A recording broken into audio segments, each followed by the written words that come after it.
খালিদ বিন ওয়ালিদ, আমর ইবনে আস, ওনাদের মতো সাহসী যোদ্ধা বীরেরা এই সময়টাতে কিন্তু ইসলাম গ্রহণ করছিল, যারা ইসলামের বিরুদ্ধে ছিল একটা সময়। রাসূলুল্লাহ সাল্লাল্লাহু আলাইহি ওয়াসাল্লাম যেটা শিখেছে যে আবেগ দিয়ে না, হিকমা দিয়ে পরিস্থিতির মোকাবিলা করতে হবে। আজ আমরা যে বিষয়টা নিয়ে শুরুতে কথা বলবো সেটা হচ্ছে হুদাইবিয়ার সন্ধি। এটা মুসলমানদের বিপক্ষে মনে হয়েছে। কোরআন মাজিদ কেন এটাকে ফাতহ মুবিন, সুস্পষ্ট বিজয় বলে ঘোষণা করেছে?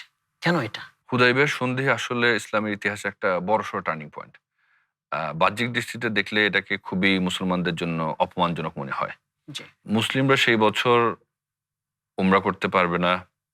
মক্কার কেউ যদি মদিনায় আশ্রয় নেয় তাহলে তাকে ফেরত দিতে হবে। এমন ওয়ান সাইডেড শর্তগুলা দেখে উমর রাদিয়াল্লাহু তাআলা আনহুর মতো এবং আরো অন্যান্য সাহাবারা ওনারা একটু উত্তেজিত হয়ে পড়ছিলেন। তারা প্রশ্ন তুলছিলেন যে আমরা কি আসলে আল হকের উপর নাই? আমরা কি সত্যের উপর নাই? নেই। কেন আমরা এই অপমান মেনে নিব? ওয়ান সাইডেড কেন হবে? প্রতিদিনের পুষ্টির চাহিদা পূরণে পরিপূর্ণ আস্থায় আরডি UHT মিল্ক, ভালোবাসার বিশুদ্ধতায়। কিন্তু রাসূল সাল্লাল্লাহু আলাইহি সাল্লামের হিকমাটা যদি দেখি, দূরদর্শিতা যদি দেখি, তিনি সাল্লাল্লাহু আলাইহি সাল্লাম জানতেন তরবারির চেয়েও শান্তির শক্তিটা বেশি।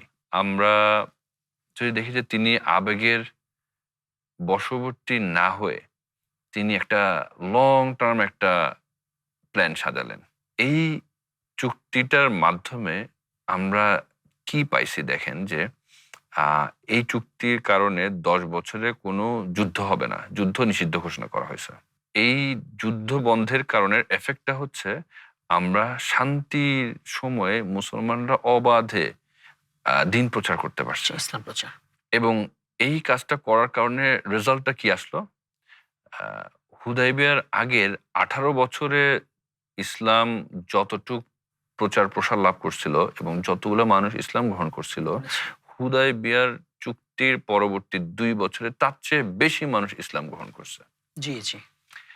আমরা জানি খালিদ বিন ওয়ালিদ, আমর ইবনে আস, ওনাদের মতো সাহসী যোদ্ধা বীরেরা এই সময়টাতে কিন্তু ইসলাম গ্রহণ করছিল, যারা ইসলামের বিরুদ্ধে ছিল একটা সময়।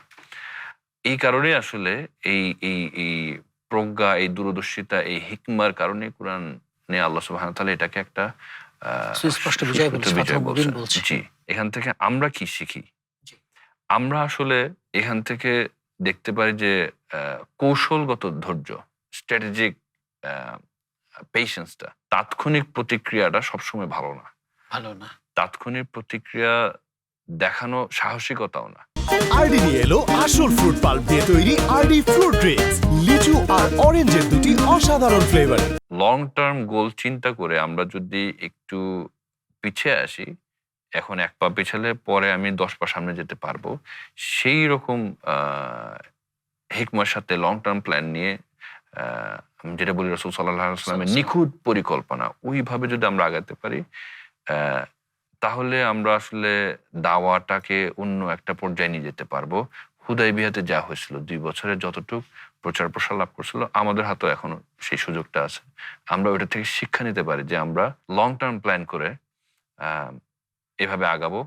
রাসূলুল্লাহ সাল্লাল্লাহু আলাইহি ওয়াসাল্লাম যেটা শিখেছে যে আবেগ দিয়ে না, হিকমা দিয়ে পরিস্থিতির মোকাবিলা করতে হবে।